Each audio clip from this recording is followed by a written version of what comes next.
Okay, thank you everyone for turning up today. My name is David Bell, I'm the CEO of the Institute. I've met most of you, but not all of you, so it's terrific to see you here. So today is another insight session as part of our Leadership Forum series. We try and hold these about 4 times a year. They're very popular. We typically get up to 100 people in this room. And we also get quite a number on the webinar, and I think we've got 120 on the webinar today, so welcome to those people on the webinar as well. You will be included. Our guest speaker today is James Fitzpatrick, who I'll introduce in just a moment, and he tells me he'll be speaking for about 30 minutes. There will be a Q&A session, which I'll run at the end, and we'll invite people from the webinar to participate in that as well. We aim to finish the event no later than 2 p.m, though of course you're always welcome to hang around, no problems. Okay, it's now my pleasure to introduce James Fitzpatrick. James is currently the Chief Customer Officer for AMP's SMSF business, Superconcepts. He's responsible in that role for the marketing, product, pricing, customer experience and strategy functions in AMP. Previously, he spent 11 years with Suncorp and has held a variety of senior leadership roles across commercial and personal insurance. Today, James is going to give us his take on leadership. Including will be a presentation by him on the Harvard Adaptive Leadership Model and how it works when it is applied to complex social problems. Now, James asked me the question, had I heard of the Harvard Adaptive Leadership Model? I must admit I have heard of it. I'm not quite sure what it is, so I'm really looking forward to hearing what it's about. But reading from James's notes, I can tell you the adaptive model is about creating sustainable change through engaging effectively to resolve differences and find shared ways to move forward. It uses diagnostics and models of human responses to adversity and conflict to assist with how to take a leadership role in addressing difficult issues. So my simple take on that is that leadership is really easy during the good times and it's really tough during the bad times. And James is going to tell us a method of dealing with leadership issues in the tough times. I hope I haven't put words in your mouth, James. But anyway, without further ado, please welcome James. Thank you, James.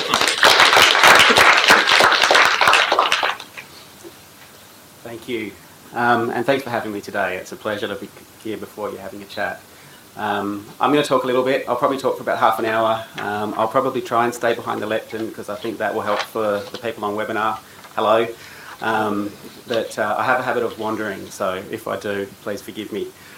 Thank you for the kind words. Hopefully I can live up to some of the expectations that have just been set. So I have, there's a few things I'll talk through, but certainly I won't be able to share any amazing stories of some of the changes spoken to, but I will be able to share my experiences and some of the insights I've gained through both practical experience, but also some of the formal training that I've been through. Before jumping into a bit of detail and a bit of theory, I thought it would be worth just sharing what do I think are the key things that have shaped my leadership style and where I come from and what I see. The first thing that sort of jumps out to me when I think about leadership is taking chances. Going back when I first joined Suncorp, I'd actually applied for one role and through the recruitment process, I ended up being offered a leadership role, which was something I'd never done before, and decided to give it a go, partly because of the confidence that the people that were recruiting me showed in my capacity to be able to work with people. And that was something that has happened to me on a couple of occasions throughout my career. So from my perspective, I think when things emerge as opportunities and when things emerge as chances, one of the things that I've learned is to jump in, see what happens. It won't always feel comfortable, but that's been the start of my leadership journey and where that's taken me. Mentioned the Harvard Leadership Model, the Adaptive Leadership Model. In 2012, I spent sort of a 7 or 8 month program through the Benevolence Society. Is everyone familiar with the Benevolence Society? A few shaking heads. So Benevolence Society is a Sydney-based charity that has been, it's actually Australia's oldest charity, and I can't remember the exact date, but it was early 1800s or late 1700s that the charity was formed. And they've been focused over that period in terms of helping some of the most disadvantaged people within our community. And around 2000, the CEO of the charity at that point, who had experienced the adaptive leadership model through prior to coming into running that charity, decided that rather than working after people have got challenges and where they're working from, wanted to try and work through how do we actually build capability within our community to advance social causes. And as part of that, developed a program called Sydney Leadership, which I was fortunate enough to go through in 2012. The program looks at a range of different societal challenges and then looks at how to apply a formal theory and a formal model to those in terms of then being able to make impact and what you can do as an individual that works within what is termed a human system within the context of that program. I won't go into a lot of detail right now, but I will talk to that as I go through, and this is where some of the, content and the reason I look at the world through that lens comes from. The other big thing that's quite recent for me is I spent 6 months within Suncorp's strategic innovation team, which may not be something that sounds particularly unusual. However, over the last couple of years, it's something that Suncorp has invested quite significantly in and really built a capability. The context of that team has many within Suncorp's business model, but one of those was really about building strategic leadership within Suncorp's business. And I was lucky enough to be part of that for 6 months and thoroughly enjoyed it and took a lot out of that. One of the things that has really formed in me is a structured way of working around developing yourself as an individual. So I'll talk to that in a little bit of detail as well. And lastly, when I think about the things that have shaped me as a leader and my perspective on leadership, it's the people that I've worked with, that have worked for me, and the people that work alongside me that I get to see working as leaders day in, day out. And by looking at what you see as some of the best behaviours from them and thinking about how they're operating and what they're achieving and what they're doing is where a lot of the inspiration comes from what you can do yourself in terms of how that happens. There's also the things that you see that are things that you don't wish to emulate that are also part of that, which I'm sure we can all resonate with, but is just as important from my perspective in terms of things that have helped me shape things. And when I've experienced different things, it's then the self-reflection around what is the impact that I'm having on others when I do different things and how can I learn from that.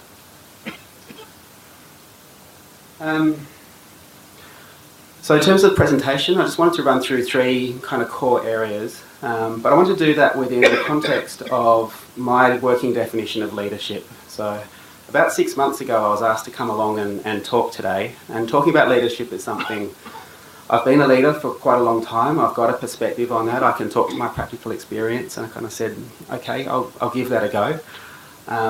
Working through what does leadership actually mean to me, it's one of those things that has sort of sunk in as I've been thinking about preparing to what do I want to talk to today. And the thing I've landed on for me is positive change or making change for the better. And in the context of that, I think leadership really comes through in 3 distinct areas for me. It's how do you make positive change in yourself, and how do you make a continuous self-development.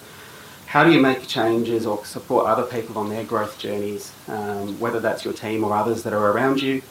And then the last piece there, which is how do you make positive change in what I'll term human systems, and I'll give a bit more context as to what that means, but really collections of people or organisations and how they work. So firstly, I wanted to talk a little bit about development of self and what does that mean for me.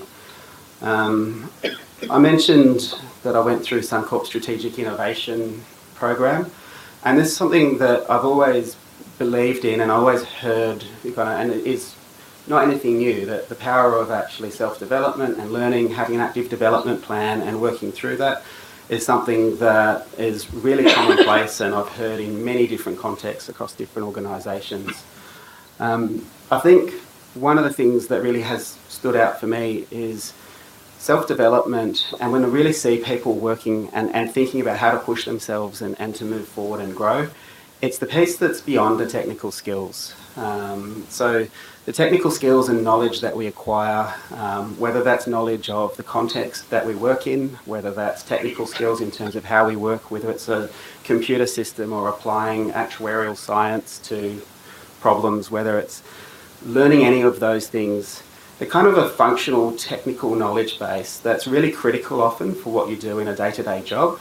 But when I think about leadership and what does that mean to be developing self, it's really about knowing who you are and knowing how you operate and thinking about how you can firstly understand yourself, understand who you are, learn to look at yourself through an external eyes.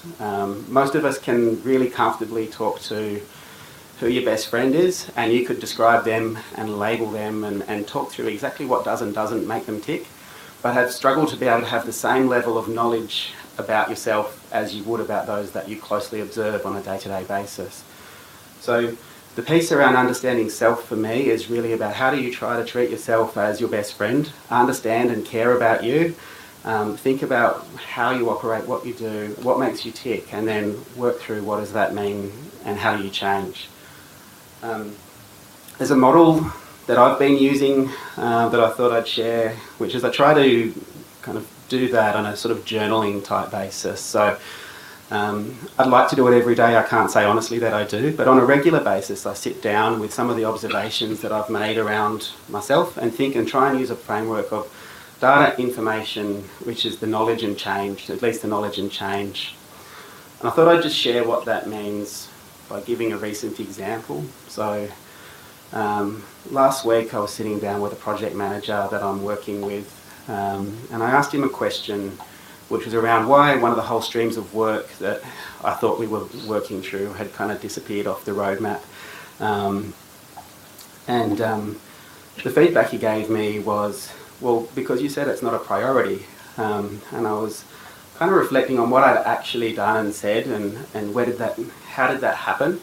I kind of reflected back and we were talking in the context of a range of different things we were doing, and I said that one's not a priority right now, and I kind of glossed over that and kept on going. But the piece that he'd taken forward was that meant that we could forget about that program of work and not do that. And when I reflect on actually that's the piece of data, and I start to try and convert that into information, and it's feedback I've had around what's the shadow that you cast, and when you say something, what do people interpret from that?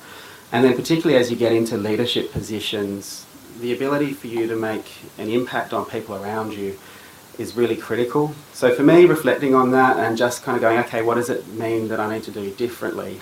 So I do have a tendency to be at times quite quick with making comments, and it's having the discipline around thinking through, okay, when I say things, how does that get taken and how does it happen? And so it's a piece there which then flows back into changing, and then sitting down later in the week in a couple of different conversations, for me, doing that quite differently and being quite deliberate about the fact that when I talk through things, making sure I give enough context and understanding and don't just gloss over something given the way that could happen. So that data, information, knowledge model is something that I use regularly. It's core from my perspective to the self-development. It comes to understanding yourself and comes to understanding a lot about yourself, and then giving you the choice around what things do you want to work with and what things do you want to change. There's a lot of parallel to that from my perspective in terms of some of the things I'll start to talk through when we get into the systems and what is adaptive leadership model, what is an adaptive leadership model. And the thing that you're working on in this situation is working on yourself, and by having that discipline and being conscious about it, it does mean that you can design where you want to get to and that you can continuously learn on your journey.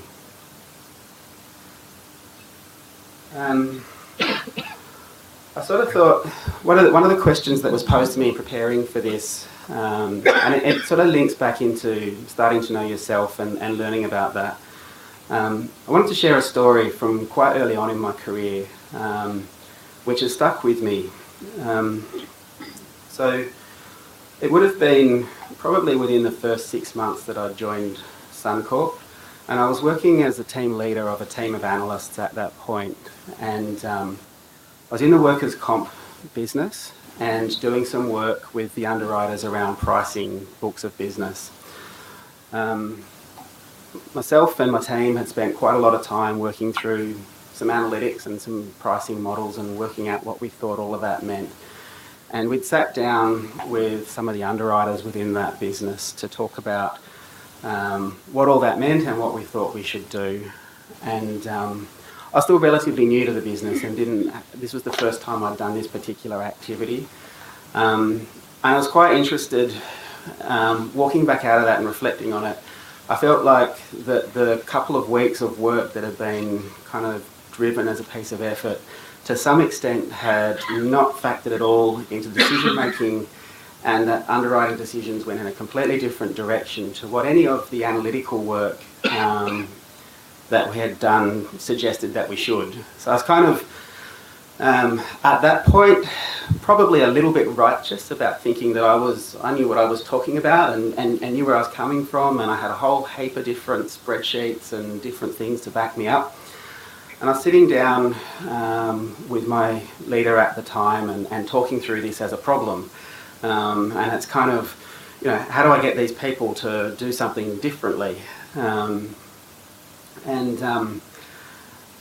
it's kind of, the thing that he sort of said to me at that point was that always assume people are rational, talented and motivated. And so the fact that you don't understand where they're coming from or why they're doing what they're doing doesn't necessarily mean that they don't know what they're doing or that they're not competent. You probably just don't understand their motivations. And I thought when it came to leadership, this is something that from my perspective I use a lot as a model and reflect back on. I find it's quite easy, and I often see discussions, particularly between different business units, where there's a complete lack of understanding around why different people are doing different things. And there's a lot of judgment that can be overlaid on that. So I wanted to talk through, and this from my perspective is something that's been critical in my career, is shifting a mindset from being knowledgeable about what's going on and thinking that you've got the right answer, to shifting to a mindset of empathy for other people and trying to understand what is it that they're seeing through their lens, what is it that they've observed, and what is motivating them. And by being able to connect on that level, you're able to find shared ground, shared solution, and use that as a way of actually informing pathways forward and actually being far more influential in how things happen. So the rational, talented and motivated one is a model that I've found really useful and wish to share.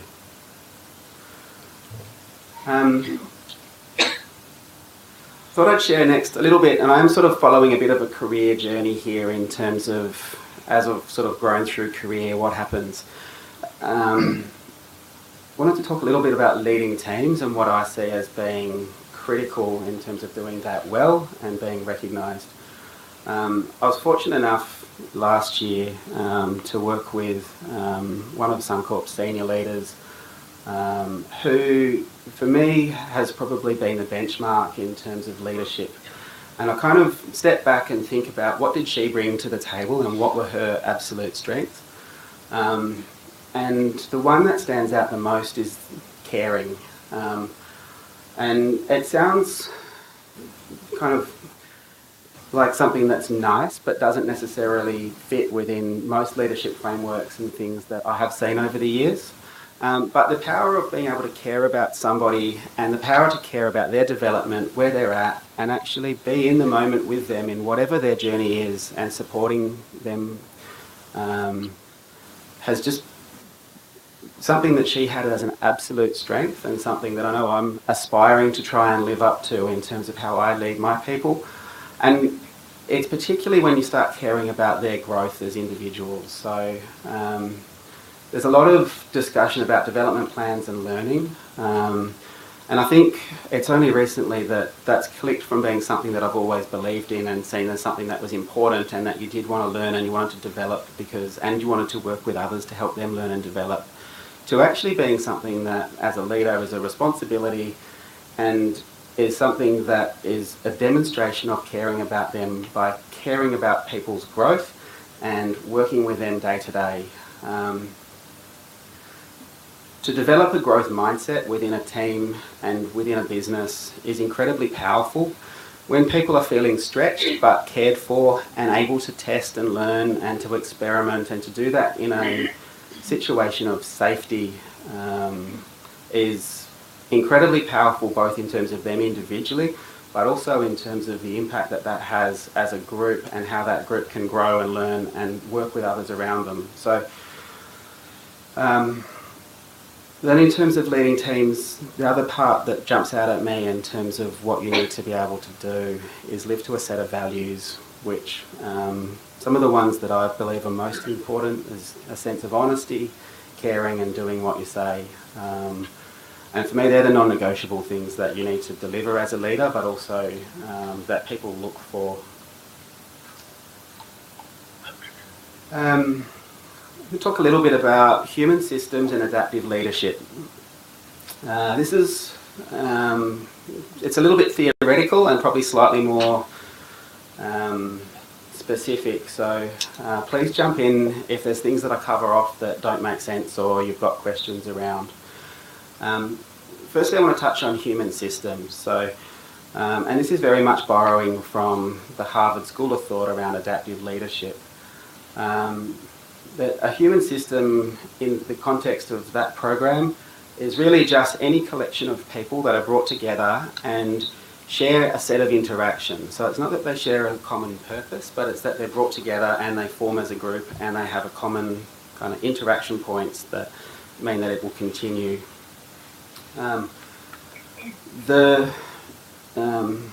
The model that's within adaptive leadership looks at a range of different diagnostics around how do you start to understand human systems and the way that they form, and how do you see patterns within that that allows you to start to look at how do I make change within a human system. The example that I like to use to explain what a human system is actually high schools. It's something that I assume most people in the room have been through. And you have a fairly consistent pattern that forms. So if you look at a high school, whether it's on TV or whether it's your own life experience, the types of groups that form and the types of relationships between those groups, you can map that out, and it's fairly consistent for high schools across the world, across cultures. And you can start to look at that as a set of patterns around how to a group of people put into that context and have a set of interactions that are fairly defined. How will they form up as a group and how will they interact and what will happen? You take away the ability for them to interact as people finish high school and move off into different parts of their lives, and that falls apart. So they're brought together by the environment that they're in, and then you get a fairly consistent dynamic that forms. So adaptive leadership is really then thinking about, given the way that people come together and interact, how can you actually make change and to address things in that? And if I talk to how would something like an adaptive challenge operate in a high school, something like how do you deal with bullying would be the sort of question that is, there's not a simple answer to it, there's not a technical fix, which is you can go in and ask people nicely to not do that. There's no easy solution, so how do you work with that and how do you create change within that group? A big part of that is understanding. So when you sort of go through this is understanding and diagnosing what is happening within a human system, what things are working and what things aren't, is fairly fundamental. And that then enables you to look at the system and think about what things could you play with or change to try and generate a different outcome in terms of how things come through. And I thought, given that I've got a room full of actuaries, that I'd talk about the role within a human system and look at that from the role of an actuary. So most of us work for some form of employer and have a set of different relationships that form around us, and we all come together, and that's part of a human system that we're a part of. As an actuary working within an organisation, there are a number of things that happen, which is the role that the actuary finds themselves within, and that's the same, if you sort of come back to that high school example, there are similar patterns that emerge and similar ways in terms of how people interact across systems. I've thrown up there just a word map in terms of some of the things that if you walk into a room and describe yourself as an actuary, as an organisation, what does that bring? What do people already assume about you? And what does that mean about the role that you can play? In some of the organisations we work in, the role of the actuary is defined by legislation. In many, we don't have that formal role, and it's defined by those that have been before us and what we make of it. One of the things that I sort of take away from that adaptive leadership challenge is the impact of filling a role. And some of the things that I've observed over my career in terms of an actuary is a belief or a stereotype that emerges around having got a good analytical capability and a strong ability to work with numbers, but it's not usually paired with an understanding that you might bring a broader set of diverse experiences to a table within a business and a different range of perspectives.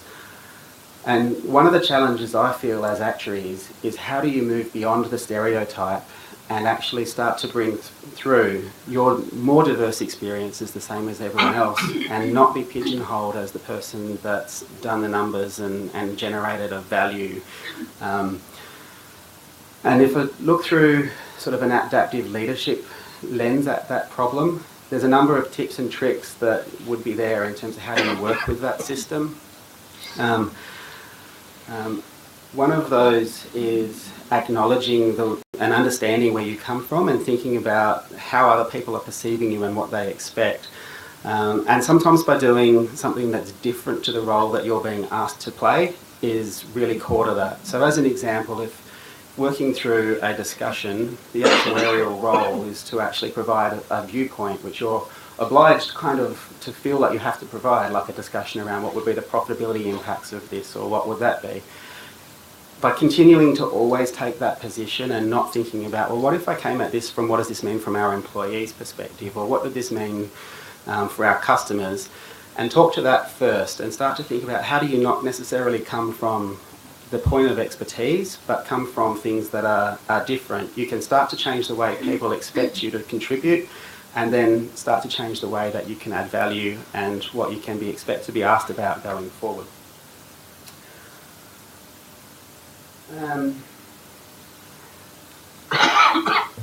wanted to touch a little bit about how does this work in practice for me.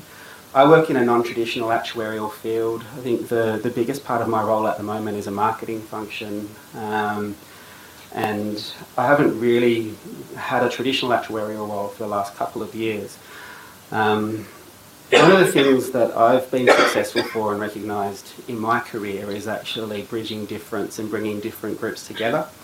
And that's something that I've only come to realise is actually a strength of mine in more sort of recent times, and as it's been called out to me and fed back to me by others around me. That's helped me a long way in my career, and I've held roles many times where the role that I took was one that naturally bridged between different parts of the business. In my early parts of my career, I provided a kind of link between an actuarial function and some more commercial arms of the business, where I would often play a role of facilitating a conversation and facilitating understanding both ways, and that had seen me be quite successful. About 2 years ago, I took on a role to run the Bingle business, which was being pulled out of Suncorp's core operating business and being set up within a startup lab. So I took a role as the leader of that business with a responsibility to pull it out and put it into a startup organisation and start to run that as an end-to-end business. I learned a lot from that, mostly through learning from mistakes.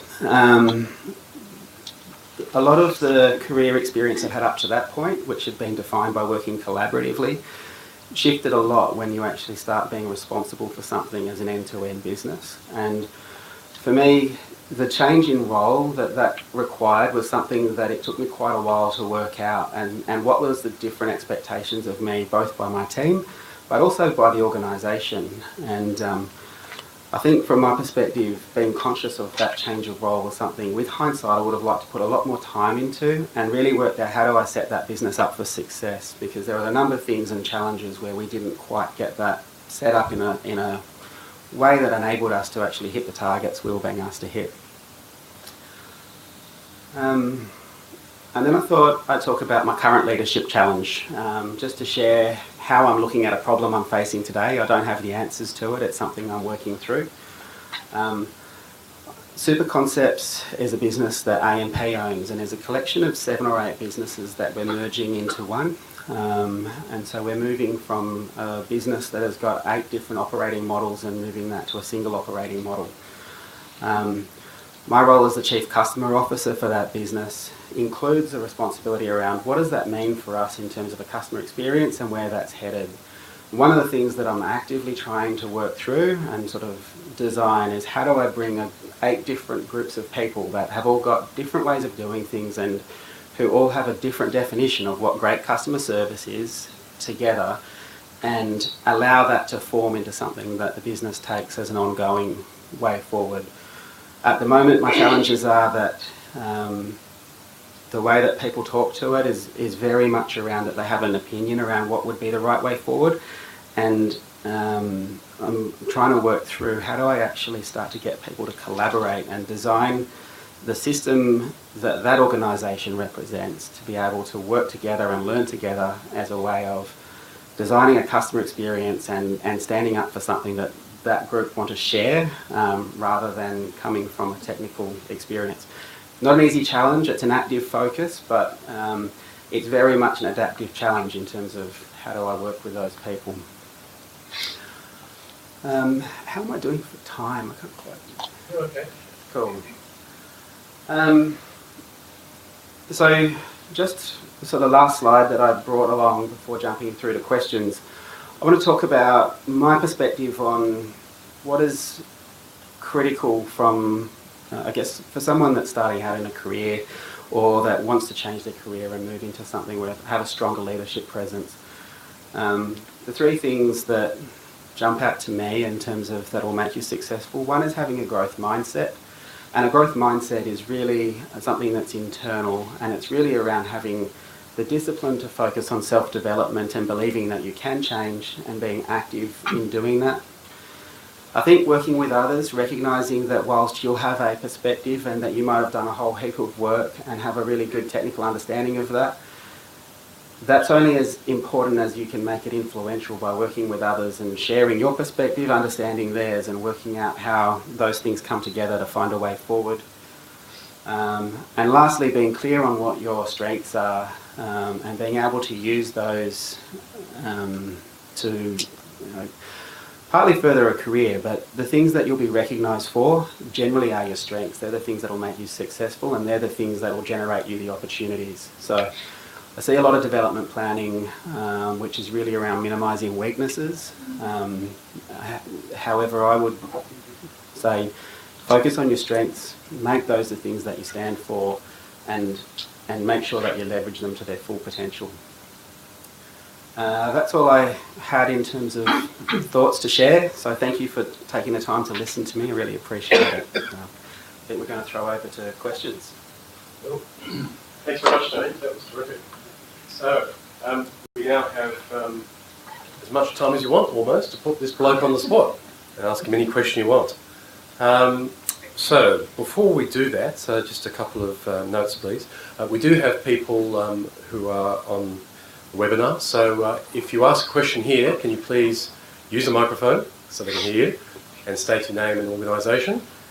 And also we'll be getting some questions from the webinar as well, which Donald will bring forward to me. So, and just for you, James, I know you like jumping around a bit. You told me when you answer questions. We've got sort of a narrow camera range here for people on the webinar.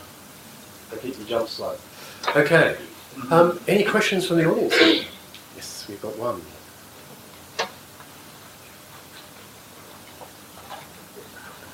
Thanks, James. I'm Shaz. Thanks for that great presentation. One of the things you seem to touch on was the rational, talented, motivated thing. How important, and it seems like as you've progressed, I mean, from what I got is you've come from a point of maybe starting off as someone being quite gung-ho and knowing what we're doing, and then moving to a more humble perspective as we kind of realize and grow that we don't know anything at all.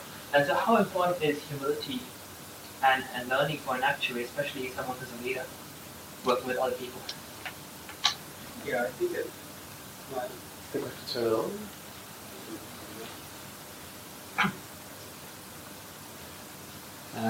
Yeah, great question.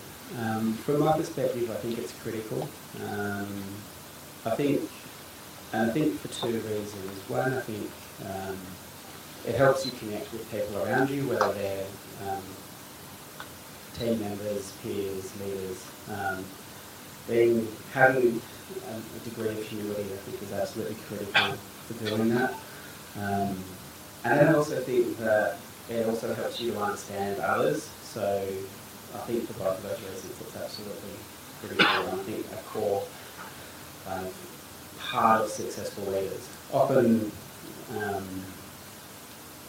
some leadership styles you won't see great amounts of humility, but I do think that the most successful ones you do see lots of that. The questions. I've got a question. My first job in life was in the army, and the army basically assumed that no one could lead, and they broke you down and built you up. So the question is around, are leaders born or are they made? What's your perspective on that? I think they're made.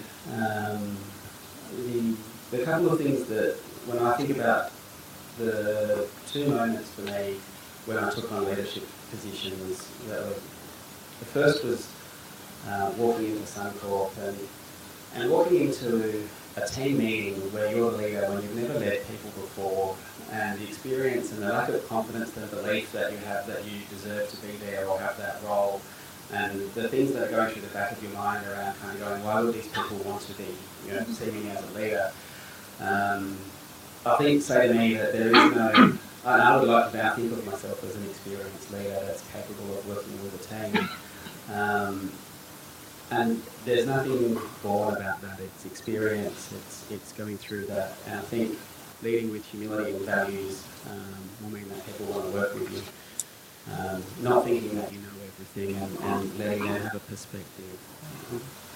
So when you hear the expression, someone's a natural leader, are they in fact a natural leader, or they've been built up and taught? I might answer in a slightly different way. Certainly from my perspective, one of the things when I'm recruiting leaders, there are things that I look for, and those tend to be value-driven attributes. And so I think some of those things that I do, I think that anybody can demonstrate those. Yes, I do. But a leader has got a certain set of values and a certain way of interacting with them to be effective. So I do look for those. Questions from the audience? Thanks. Elaine Grace, the Tourist Institute. I'm just wondering, you said that you write observations in your journal every so often. Do you think the main value comes from just there for the time that you've reflected and those observations, as opposed to kind of going, okay, now I need to do the course and whatever? Is it really just kind of mainly sitting down and reflecting? I think you're right that is the main value, is actually taking the time out to have that discipline. I use a model that works for me because it's something that's a useful way of reflecting, but it also forces me to, from a thought process, with what I've observed and what I know to be facts, which is in that data piece, and then starting to turn that into what does that actually mean, or what have I done, and then what do I do differently. Mm-hmm. The other thing that I think writing down does, which is more than self-reflection, is it forces a discipline. I'm not an expert on it, but I understand that the act of writing actually changes the thought process and forces synthesis, and so it forces you to actually process things in a slightly different way to be able to concisely put those onto paper. So that's the other part of the discipline that I think is actually really critical. Thank you. There's a question here. James, I was just interested, you said that when you're interviewing for leadership roles, you're looking for sort of values-driven things and the way that people interact with others. Would you be able to expand on that a little bit more and give us a little bit more insight into what things you are looking for when you are recruiting a leadership position? I'm just thinking through a specific example. I've got someone I'm working with at the moment who I think will be a great leader. And the reasons that I feel that is she shows a genuine passion for the business, and she puts the business before herself. she shows a genuine passion for those around her and care and empathy, and looks to work with others and will be generous with her time when she's working with others. And then she's got a good working knowledge about business and how it all fits together. So it's a little bit, it's not defined, but there are qualities in her that make her very confident that she'll be able to walk into a leadership position and potentially know a lot less than a couple of the people that she'll be working with in terms of the specific functional area, but that she'll be able to get the best out of them and to lead that team effectively. Jim. Thanks, James. Interesting presentation, thank you. So I had a couple of questions. One was at the end you talked about getting the viewpoints of others that you're working with, and I'm interested in how actively you do that and how you go about it, whether you get together with people for coffee and seek feedback, etc. And I'd also be interested if you could just expand a little bit on the Benevolent Society and how you got onto that leadership course, etc. Cool. Yeah, so seeking out the viewpoints, I think I tend to try and do that as a group. So for me, it's creating the space for conversation. So if I think that there's 5 different people that are stakeholders in something or have got input and interesting viewpoints, I want them all to be together, because it's not just me gathering other people's perspective, it's the other people gathering other people's perspective that's critical. And the methodology that I prefer for that is generally to try and get them in the room, spend some time through understanding what it is that we're there to talk about, and then finding what are those things that where there's tension or there's a little bit of rub, and trying to work out safe questions that enable conversation around that. And so that's the pre-work I'll do, which is what are the things that this group needs to actually solve for? What are the things that if I let them, they won't talk about? And bring those into the table so that the conversation happens, and that enables a kind of a more unified decision and a kind of discussion of the problem. And that very much is a tool from an adaptive leadership perspective. So I was really fortunate to be invited into the Sydney Leadership Program. It was something that Suncorp was sponsoring, and I don't think they quite knew what to do with. It kind of crossed. I got asked if I would be interested, and did a whole heap of research on that. And so I said yes, I'd love to. So my partner's actually going through the course this year, so it's quite interesting. I thoroughly recommend it. I'm quite happy to share more detail with anyone if they're interested in finding out more. The Benevolent Society has got links to that on their website, so definitely worth looking through, and they've got a range of different ways that they deliver a lot more information about that program.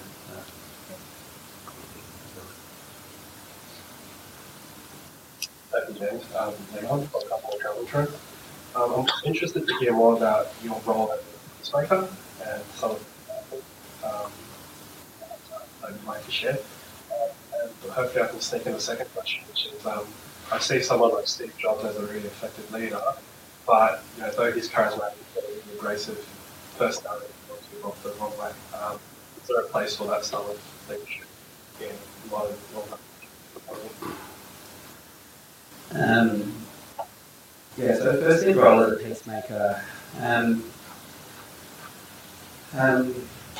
I've got probably a few different examples. I'm just trying to work through what's appropriate for you to share. But I guess from my perspective, and maybe we'll talk to that one. So I spent 5 years within Suncorp's commercial insurance business, and then I moved across to the personal insurance business. Now they were run as 2 independent business units, and that meant that there's always a level of kind of siloing to some extent that happens between different business units. And that would play out throughout the organisation in terms of relationships and how people got along. I ended up in a role where both businesses, where there was conflict, would seek me out, and I would be involved in all sorts of different things, just partly because I had the relationships, but more so because I was actually interested in trying to build a connection and make things work. And the CEOs of both of those businesses would talk to me about this is where we need to get to, this is what's happening, and I'll be trying to solve things. So, the second question was... I referenced Steve Jobs and I said yes. effective leader. I'm not a Steve Jobs expert. I love Apple's products. I think they do an amazing job. I think there's a couple of things that sort of jumped out at me. One is who people are publicly and what you see and how they're interpreted may or may not be a fair representation of what they're like in other contexts. So I wouldn't comment on the individual or the specifics. I think great leaders in my definition do come from caring, and they are interested in their people and working through things and building groups of people that are collaborative and constructive. Absolutely right, there are alternate leadership structures that get people to do things and work through things, and they may not necessarily come from a stronger sharing space, if that's the right label. I question how sustainable that is over the long term and what does that look like. Often the sort of, I guess, more aggressive leadership tactics will get something done in the short term, but ultimately we'll see people not wanting to participate in that organisation and moving away. So culture of an organisation and what you create starts with the leadership of that. And I think you want the right behaviours modelled from the top. So just to follow up on that question, applying to you, you have a particular way of leadership. Are there times when you're prepared to be abrasive and direct and less collaborative and sharing? There's not times when I aspire to be, but in reality, one of the things that I've kind of learned is that when your energy levels are low or when you haven't had enough sleep, you get asked the same questions in the fourth time. What comes out may not necessarily be what you'd be proud of. So I have those moments, like all of it. But for me, it's trying to work through it and make that work. I don't necessarily think that's core to how you should be operating. Sure. But there is excuses for bad behaviour sometimes, is that what you're saying? No, I won't get to answer it. Are there other questions?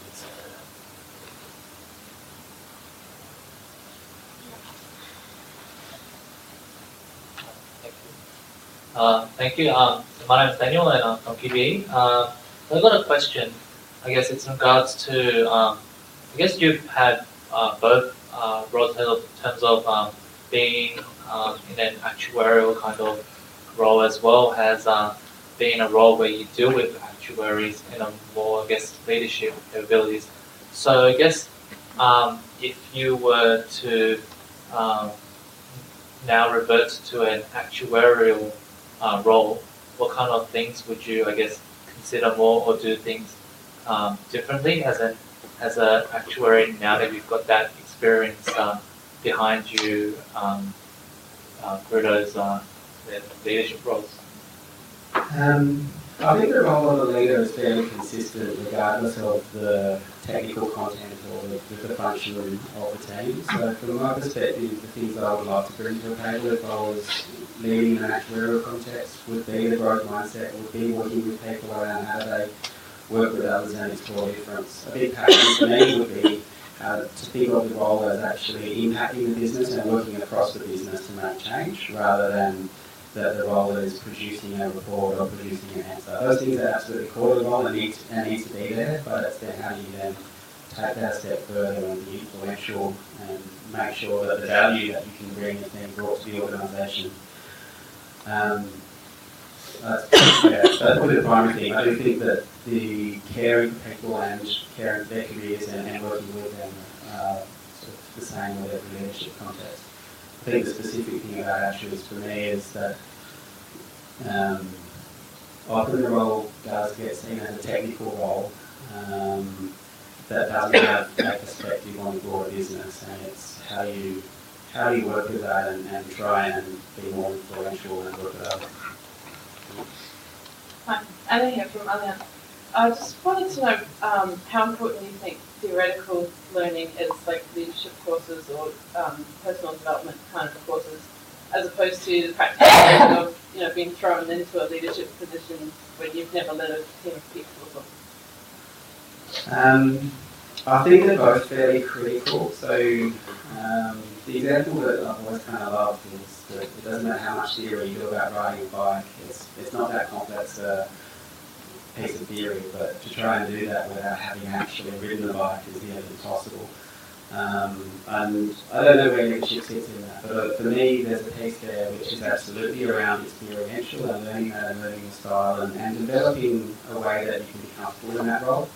But there's also a set of skills and tactics that I think are critical that you get through some of that kind of classroom learning. Some of that's the difference between managing and leading as well, which is just you need to be a good manager so that the work makes sense and you've got different ways of handling things and delegating things and making sure there's the right feedback loops and cycles around that and talking to people, which come through in those courses. So I take both. Other questions? Nothing from the webinar? Okay. Well, I think we've peppered you for 30 minutes here with silly questions. You haven't lost your temper or been short with us, so that's terrific. Well, I thought that was a really interesting presentation. It was sophisticated, it was practical, it was personal, and that's what I really liked about it. The things I took away were self-awareness, the idea that you have to be aware of the shadow that you cast. Sometimes if you're a leader, if you say something that sounds reasonable and rational to you, people take it as dictate. So very mindful of that. I have to take that one on board myself. Assume the best in people. I like that thought as well. Assume that people are rational, talented and motivated. The empathy care thing I think is really important. As I said, I used to be in the army and that was, believe it or not, very important. If you're leading people into harm's way or potentially to death, your soldiers had to feel that they cared for you. You cared for them. Values, critical. Australians particularly, you can see through a phony at 5 paces, so values are very important. And finally, I like that sort of theory you brought to it, which is that leadership is a subset, if you like, of a very complex set of human systems, the adaptive leadership model you talked about. So I thought that was a really interesting presentation. Very fortunate to have you here, and if you could please join me in thanking James.